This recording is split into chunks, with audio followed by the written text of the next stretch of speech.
Amén. Dios les bendiga. Pueden tomar asiento. Hermosas alabanzas hemos cantado, entonado al nombre de nuestro Dios el día de hoy. ¿Y cuántos pueden cantar con convicción? Somos templos y moradas, apartados en santidad. ¿Cuántos en este tiempo, en este siglo, podrían cantar con convicción esa pequeña porción de esta alabanza o de este himno? Qué difícil palabra, ¿cierto? Y qué elevada está ahí la vara de medida. Pero que Dios nos ayude, que Dios nos ayude y, como decía el devocional, les invito a apropiarse de la enseñanza del día de hoy. Apropiense de esta enseñanza, hermanos. Es Dios quien produce el querer como el hacer en nosotros. ¿Por qué? Por su buena voluntad. Ahí podemos seguir viendo que Dios es muy bueno. Simplemente porque es bueno, Él produce en nosotros, coloca el deseo, coloca el anhelo de buscarle, de servirle, o si no nos deja solos. Y eso concuerda exacta y precisamente, el apóstol Pablo concuerda con las palabras del profeta Isaías cuando nos dice que Él da esfuerzo al cansado. Él da esfuerzo al cansado. Dios le da, ¿cierto? Y multiplica las fuerzas de aquel que no tiene ninguna. Lo aprendimos una vez en este lugar. Dios es el único que multiplica por cero. Nosotros los seres humanos multiplicamos por cero y seguimos teniendo cero. Dios multiplica por cero una ecuación sobrenatural por encima de lo natural, trascendente, porque le pertenece a Dios. Él multiplica por cero y, hermanos queridos, nos da su fuerza. Y cuando estudiamos esa palabra, cuando estudiamos al profeta Isaías desde el original hebreo, aprendíamos que existía un intercambio, un intercambio. Nosotros vamos a Dios, entregamos nuestra miseria, entregamos nuestra ruina, entregamos nuestra crisis, nuestro desánimo, y Él nos da sus fuerzas. Aquellas fuerzas que se activan, por decirlo de alguna manera, cuando no tenemos nada. Y lo aprendíamos usando el ejemplo de las mujeres cuando van a dar a luz. En el momento del parto tienen una fuerza inimaginable, extraordinaria, que es una fuerza que no la tienen en su diario vivir. Yo coloco este ejemplo que es básico, común y corriente. Una mujer y me imagino, con una carretilla de mezcla. La mujer no se la va a poder. Y no tiene la fuerza en ese momento para levantar una carretilla con mezcla, con concreto. Pero sin embargo, en una sala de parto, una mujer tiene la fuerza brutal y capaz de dar a luz. ¿Quién le da esa fuerza? Dios en ese momento. Es una fuerza que no necesita para su vida natural, pero la tiene en el momento que la necesita. Y así es cuando Dios multiplica las fuerzas al que no tiene ninguna. Tú en ese momento no tienes nada, estás en cero, en bancarrota. Viene Dios y te da una fuerza que tú no posees. Y es por eso que nosotros después vemos a los cristianos cuando están siendo procesados, atravesando el desierto, algunos se van arrastrando y uno dice, ¿cómo todavía perseveran? Así que, hermanos queridos, apropiémonos de esta enseñanza. Es Dios quien produce en nosotros el querer como el hacer. Y ahora, por favor, les invito a todos a estar muy atentos, no se distraigan, porque es una enseñanza breve, pero es una enseñanza muy importante, la que vamos a compartir el día de hoy. Así que quiero invitarles a reflexionar en un peligro, desgraciadamente, en un peligro que no hace ruido.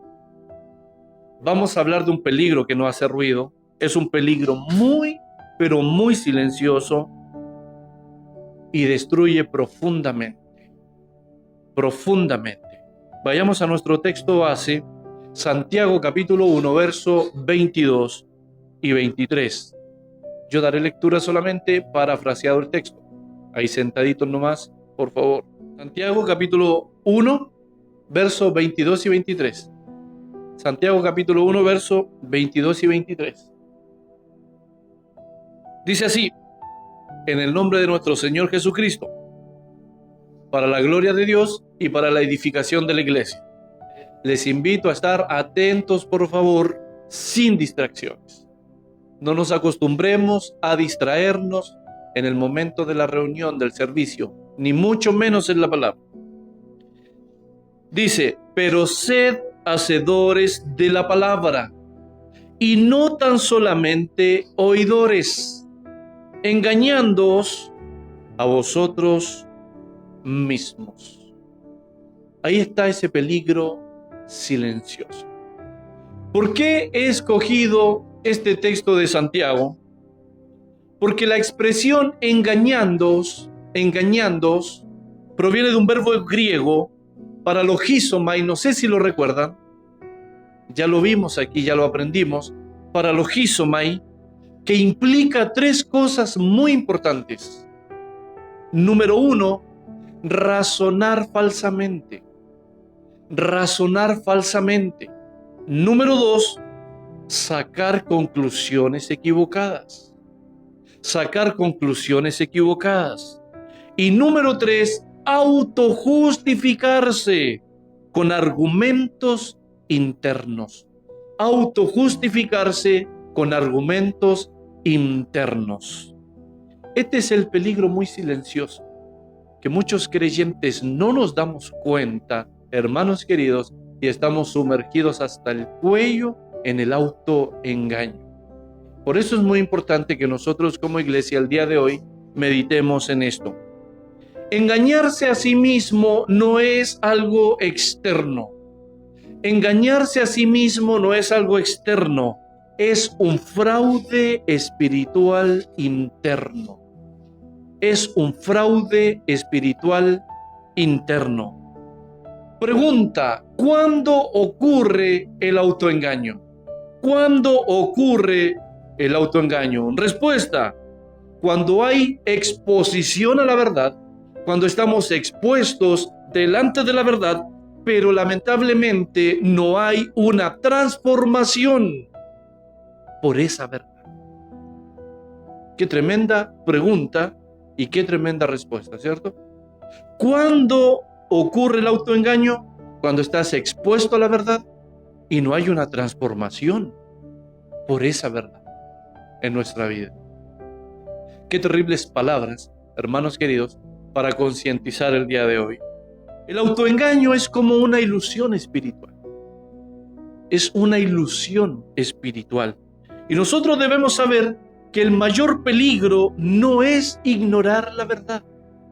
El mayor peligro no es ignorar la verdad. El mayor peligro es creer que estás viviendo la verdad, cuando en verdad estás muy lejos de la verdad. Ese es el mayor peligro, no es ignorarla, es creer que estás viviendo esa verdad cuando en realidad estás lejos o cuando en realidad solo estás oyendo la verdad. Recuerden que oír es una cosa, hacer u obedecer es otra cosa muy distinta. ¿Dónde se origina o dónde nace el autoengaño? Seguimos respondiendo interrogantes.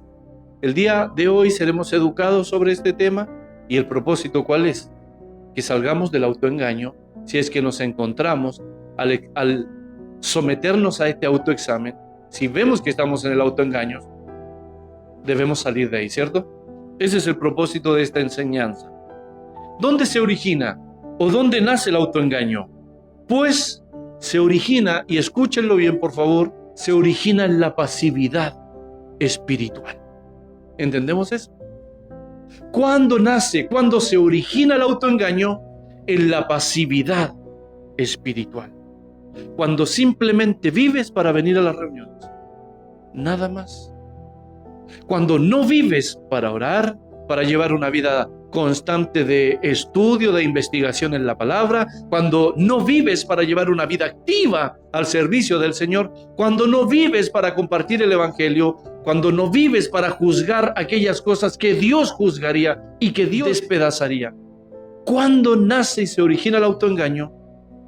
Cuando eres un pasivo espiritual. Qué tremenda realidad espiritual, ¿cierto? ¿Lo estamos entendiendo? ¿Cuándo nace el autoengaño? Cuando somos solamente oidores y no hacedores. ¿Cuándo nace? Cuando somos solamente oidores y no hacedores. Cuando solamente, si retrocedemos un poco, cuando solamente estamos expuestos a la verdad, pero no somos transformados por esa verdad. Muy bien. Una estrellita. Quiero dar algunos ejemplos prácticos, hermanos queridos, sobre lo que es el autoengaño. Unos ejemplos prácticos sobre lo que es el autoengaño. ¿A cuánto le está gustando esta enseñanza? Está atractiva, está cautivante. Escuchar sin responder. Un ejemplo práctico, escuchar sin responder, pero no al predicador. Cuando el predicador pregunta, no nos referimos a ese tipo de respuesta. Escuchar a Dios y no responder a Dios. Y no responder a su palabra. Cuando vamos a la iglesia o cuando vamos al templo, cuando escuchamos predicaciones, cuando decimos, oh, pero qué palabra más tremenda, pero qué palabra más poderosa, pero lamentablemente no perdonamos, no cambiamos de actitudes y no obedecemos lo que Dios nos ha mostrado o nos ha enseñado, y etcétera, etcétera, etcétera. Eso es el autoengaño en la práctica. El autoengaño es creer que es suficiente con escuchar, pero creer es sinónimo de obedecer. Creer es sinónimo de obedecer. El autoengaño es como una apariencia de comunión, de relación. Escúchenlo bien. El autoengaño es como una apariencia de comunión y relación, pero sin una comunión y relación real con el Señor. El creyente dice, yo oro, yo escudriño, yo leo, yo me educo, yo me instruyo, yo adoro al Señor, etcétera, etcétera. El creyente tiene y posee un lenguaje espiritual, pero no hay intimidad real con Dios y no depende de Dios para ninguna de sus decisiones. Dios no forma parte de su vida en ninguna de sus instancias o circunstancias. El autoengaño confunde el lenguaje espiritual con relación espiritual. El autoengaño confunde el lenguaje espiritual con relación espiritual. El autoengaño es conocimiento bíblico, pero sin transformación. Sigue siendo el mismo mundano, sigue siendo la misma persona que ama el mundo, sus placeres y sus deleites. Eso es el autoengaño. Conocimiento bíblico, pero sin transformación. Hermanos queridos, ¿cuántos creyentes han sido expuestos a la verdad, pero no hay una transformación por la verdad? Y por supuesto que no voy a dar más ejemplos explícitos porque muchas personas estaban en mi contra por ahí. Era muy explícito, que mis queridos, ¿de qué forma hacemos entender si no usamos ejemplos específicos de lo que creemos ser cuando en verdad estamos muy lejos de serlo? El autoengaño sabe doctrina. El autoengaño sabe doctrina, conoce doctrina, maneja versículos, incluso puede enseñar, pero su carácter no refleja a Cristo. Su carácter no refleja a Cristo. El autoengaño cree que saber es lo mismo que ser. Ustedes saben muy bien esa distinción, ¿cierto? Creer que saber es lo mismo que ser, cuando eres como persona en Cristo. El autoengaño, ¿qué más es? Convicción sin acción. Convicción sin acción. siente, este tipo de creyente siente que Dios le habló y que Dios le habla y que Dios está con él y que Dios lo está consolando, que Dios la está consolando, que Dios la está ayudando. Se emociona en el momento, pero no toma decisiones concretas. Todo queda en simples intenciones y nada más. El autoengaño sustituye la obediencia con la emoción. Sustituye la obediencia con la emoción. El autoengaño es hacer poco, pero pensar que estás haciendo suficiente, o incluso peor, no hacerlo, pero creer que estás bien con Dios. Hacer poco y pensar que estás haciendo suficiente. Qué terrible es el autoengaño, hermanos queridos. El autoengaño no te dice que estás mal, por supuesto, obvio. El autoengaño no te dice que estás mal. El autoengaño te susurra que estás bien así como estás. Te susurra que estás bien así como estás.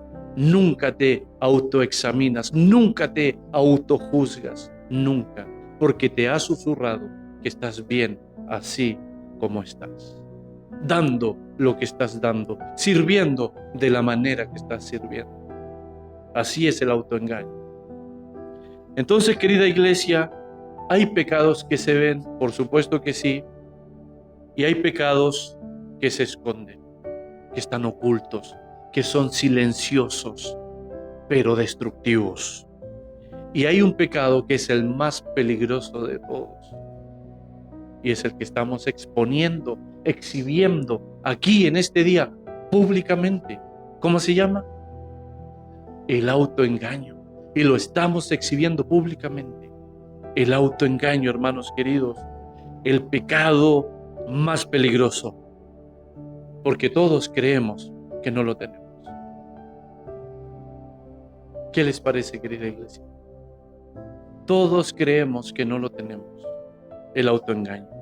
Y el mayor problema no es solo caer. El mayor problema no es solo caer. El mayor problema es no darnos cuenta que ya caímos. ¿Entendemos eso? Como la iglesia de Éfeso.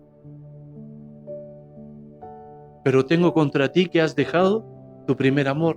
Por tanto, arrepiéntete, ¿cierto? Y mira de dónde has caído.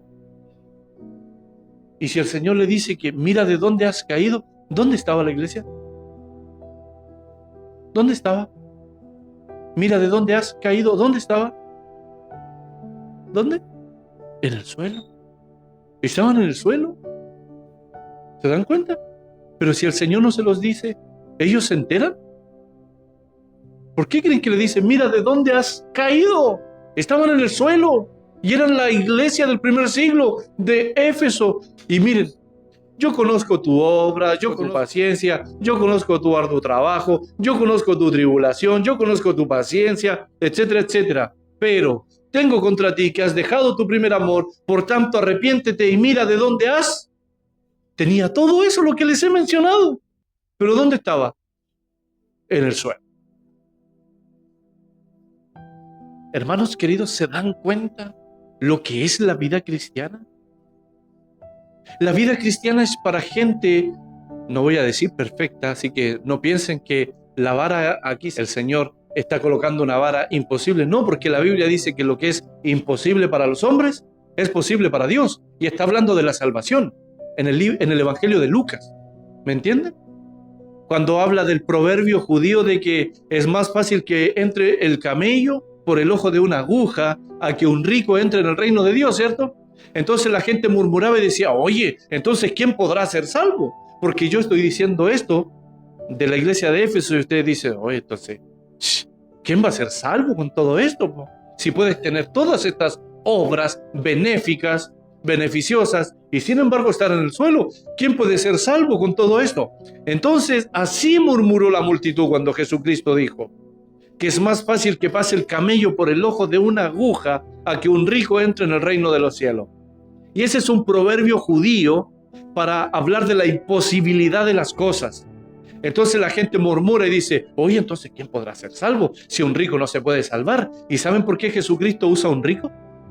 ¿Ustedes saben lo que representa la riqueza en la mente de un judío? ¿Saben lo que es la riqueza? ¿Un hombre rico? Es sinónimo de un hombre bendecido.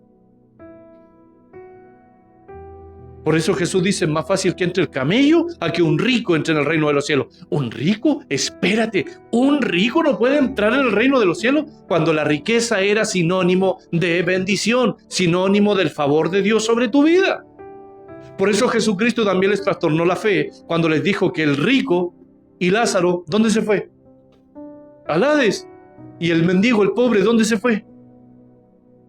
Al paraíso, ¿cierto? ¿Se dan cuenta? Estaba trastornándole el pensamiento. Si los hombres ricos eran sinónimos de hombres benditos, hombres bendecidos, hombres con la bendición de Jehová, de Yahvé o de Yahweh o de Jehová, como dice el Strong. Entonces, por eso los hombres dicen, oye, entonces, ¿quién podrá ser salvo si un rico no puede serlo? Entonces ahí Cristo les dice, lo que es imposible para los hombres es posible para Dios. Y lo aprendíamos en el devocional. ¿Por qué es posible para Dios? Porque la salvación es del Señor. Dios es la causa eficiente, el hombre es la causa instrumental, el hombre es la causa secundaria, el hombre simplemente responde a lo que Dios ya hizo. Por eso es Dios quien produce el querer como el hacer. Nosotros debemos hacer nuestra parte y Dios hará la suya. ¿Cuál es nuestra parte? Buscarle, honrarle, servirle, apartaos del mal, etcétera, etcétera. Todo aquel que invoca el nombre del Señor, apártese de esto, y etcétera, etcétera, y así sucesivamente, buscando aquellas lecciones prácticas del creyente, como nos lo escribe Santiago, que es una epístola práctica, solo para creyentes aplicados. Aquí Santiago dice, aquí no te basta solamente con decir que eres cristiano, aquí tú tienes que demostrarlo. Aquí yo quiero ver tu fe. Eso es lo que dice Santiago. Porque él dice, yo no te hablo de mi fe, yo te hablo de mi fe, pero mostrándote mis obras. Entonces, hermanos queridos, la salvación es del Señor, así que no nos asustemos. No nos asustemos. La salvación es del Señor. Pero les quiero decir algo. Esta iglesia de Éfeso tenía todo. Todo, tribulación, paciencia, perseverancia, eran constantes, pero todo lo hacían mecánicamente. Todo lo hacían sin amor. ¿Por qué creen que les dice, pero tengo contra ti que has dejado tu primer amor? Vale decir, todo lo que estás viviendo, todo lo que estás haciendo, lo estás haciendo sin, y lo estás haciendo sin amor. Sin amor. Lo estás haciendo mecánicamente, lo estás haciendo porque estás acostumbrado, porque ya estás acostumbrado a ser cristiano evangélico. Por eso te has acostumbrado a vivir y a servir de una forma. Todo lo estás haciendo así, pero sin amor, sin amor. Por tanto, mira de dónde has caído, porque estás en el suelo, y arrepiéntete. ¿Qué tenía que hacer la iglesia? Nada más. ¿Se dan cuenta? Nada más. Pero la salvación es del Señor, no nos asustemos. El mayor problema no es solo caer, el mayor problema es no darnos cuenta que ya caímos y seguir caminando como que aquí no pasa nada. Como cuando le dices al hermano, y le das una exposición de la verdad, de lo que es desagradar a Dios, y le dices, hermano, y esta es la solución, arrepiéntete, arrepentíos. Ese mensaje no es para mí. Y sigue con su vida cristiana. Ese mensaje, esa enseñanza no es para mí. Te das cuenta, el Señor te exhibe que estás en el suelo, pero no te das cuenta que has caído, no te das cuenta.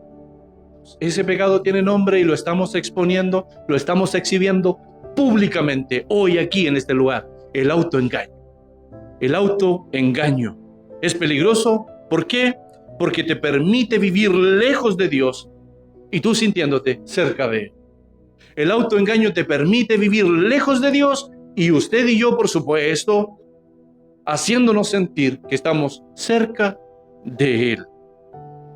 Y con esto en mente también quiero que observemos otro texto de la palabra de Dios, Jeremías 17:9.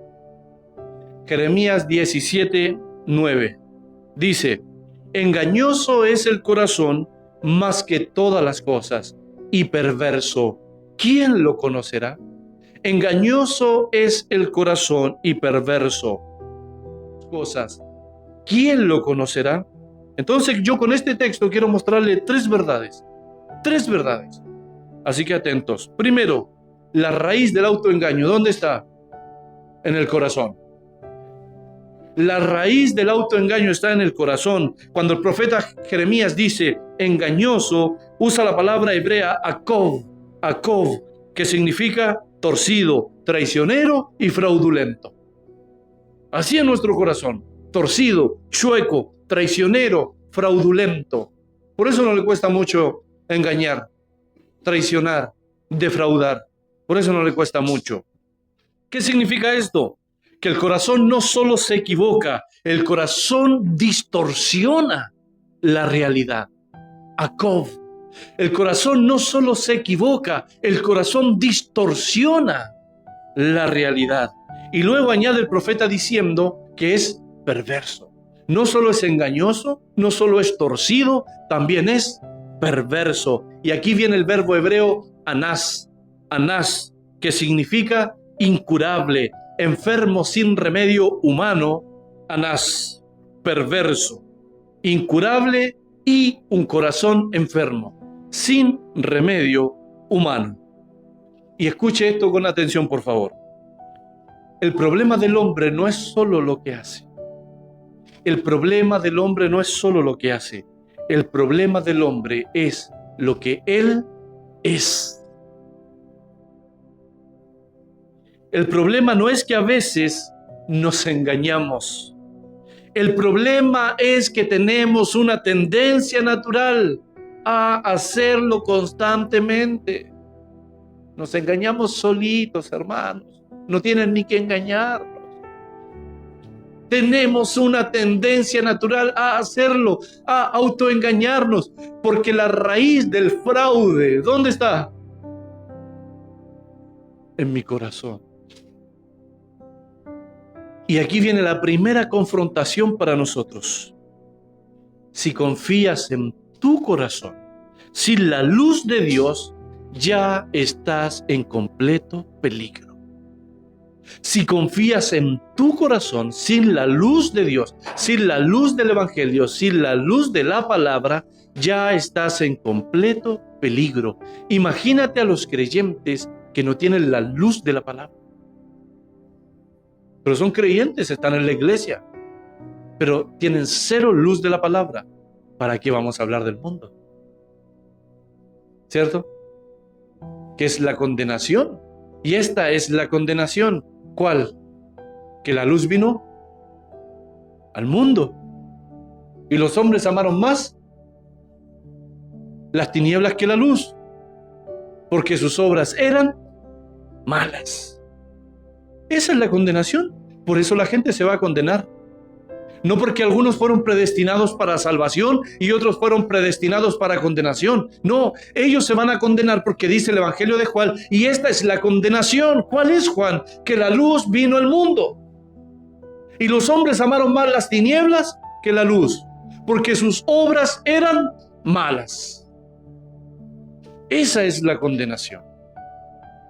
Entonces, hermanos queridos, imagínense el mundo que camina, vive, se casa, tienen hijos, noviazgos, matrimonios, trabajos, empresas, negocios, tratos, etcétera, etcétera, relaciones, cumpleaños. Lo hacen todo sin la luz de Cristo. Por eso siempre hay cosas torcidas, fraudes, y etcétera, etcétera. Están en completo peligro. Avanzamos un poco más. Segundo, el autoengaño espiritual es creer que estás bien con Dios cuando en verdad no lo estás. El autoengaño es creer que estás bien con Dios cuando en verdad no lo estás. Santiago 1:22, como dice Santiago 1:22, pero sed hacedores de la palabra y no tan solamente oidores, engañándoos a vosotros mismos. Ya dijimos que la palabra engañándoos o engañándonos a nosotros mismos es un verbo griego paralogizomai, que implicaba tres cosas, ¿cierto? ¿Lo recuerdan? Pero lo resumo diciendo razonar mal, razonar falsamente y sacar conclusiones falsas, valga la redundancia. Es alguien que dice, yo escucho la palabra, entonces estoy bien. ¿Cómo está razonando bien? Está razonando mal. Yo escucho la palabra, yo voy a la iglesia, yo creo que con eso es suficiente, Esteban. ¿Cómo está razonando? Mal. Está en el autoengaño. ¿Entendemos? ¿Cierto? Pero Dios, ¿cómo nos dice? Escuchas, pero no has sido transformado. El hombre dice, yo voy a la iglesia, voy al templo, voy a la casa de oración, escucho la palabra, oye, con eso ya es suficiente, eso habla de que estoy bien. Así razona el hombre, está razonando mal, porque está en el autoengaño. Pero luego Dios viene y nos dice, escuchas, pero no has sido transformado. Nos refuta automáticamente. Y aquí está el problema. Confundimos la exposición con transformación. Confundimos escuchar con obedecer. Y confundimos emocionarnos con convertirnos. Confundimos las cosas. ¿Por qué? Porque el corazón es la fuente, la base del autoengaño. Y sin darnos cuenta, hermanos queridos, santos del Señor, nos mentimos a nosotros mismos, sin darnos cuenta. Y ahora escuche esto porque se va a poner aún más serio. Tercero, el autoengaño puede llevarte a una falsa seguridad eterna. El autoengaño puede llevarte a una falsa seguridad eterna. Mateo capítulo 7, verso 22 y 23. Por favor, parafraseando, muchos me dirán en aquel día, Señor, Señor. Era gente autoengañada, creyendo que era, cuando en verdad no lo era. Y Jesús responde, nunca os conocí. No dice pocos, dice muchos. Muchos me dirán. No dice un grupito, un remanente, un diminutivo de personas me dirán. No, dice muchos me dirán.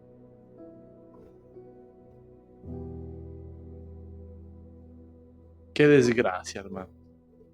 Qué pena. Muchos me dirán. Muchos me dirán. Gente que predicó, gente que sirvió, gente que profetizó, gente que hizo muchos milagros, gente que expulsó demonios, que exorcizó, gente que hizo cosas en el nombre de Jesús, pero nunca tuvo una relación real con Jesús.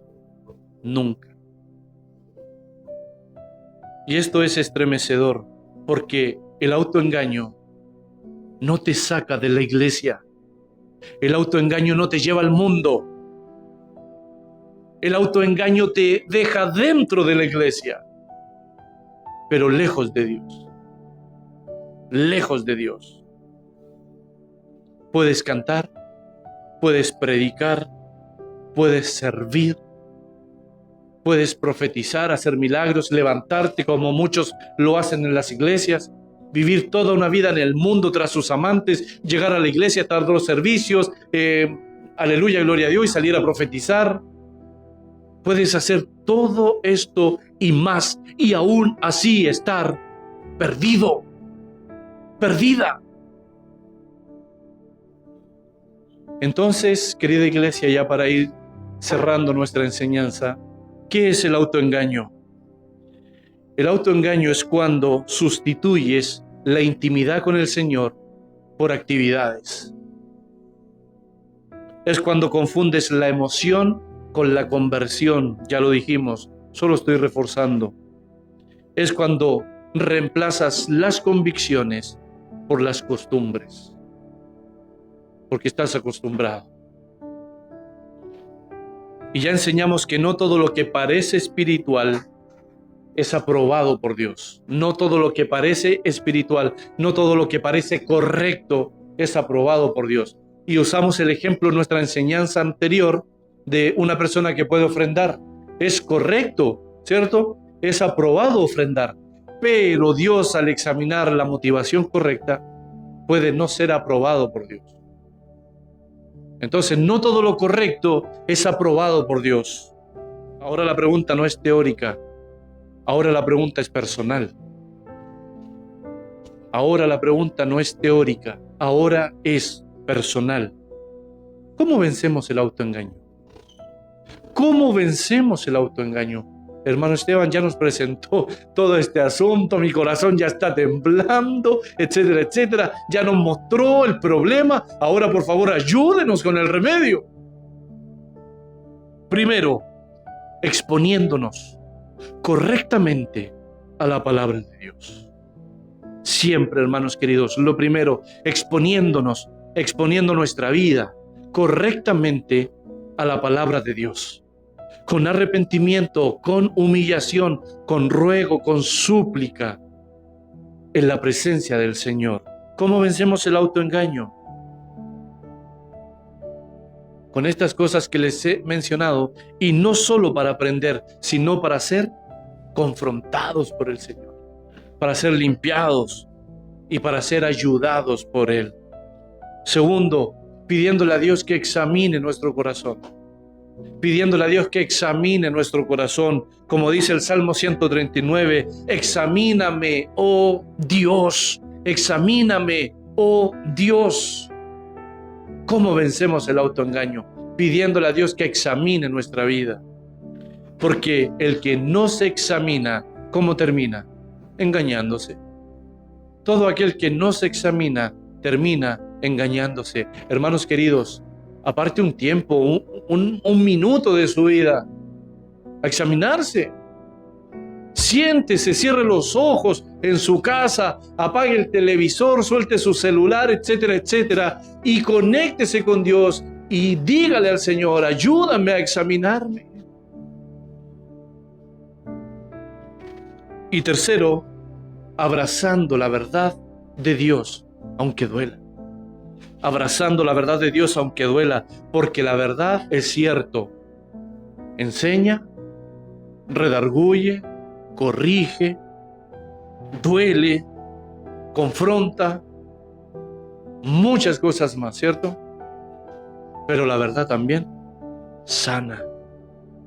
La verdad también sana. Y para terminar, el autoengaño, querida iglesia, no es solo un error. El autoengaño no es solo un error. El autoengaño es un peligro eterno.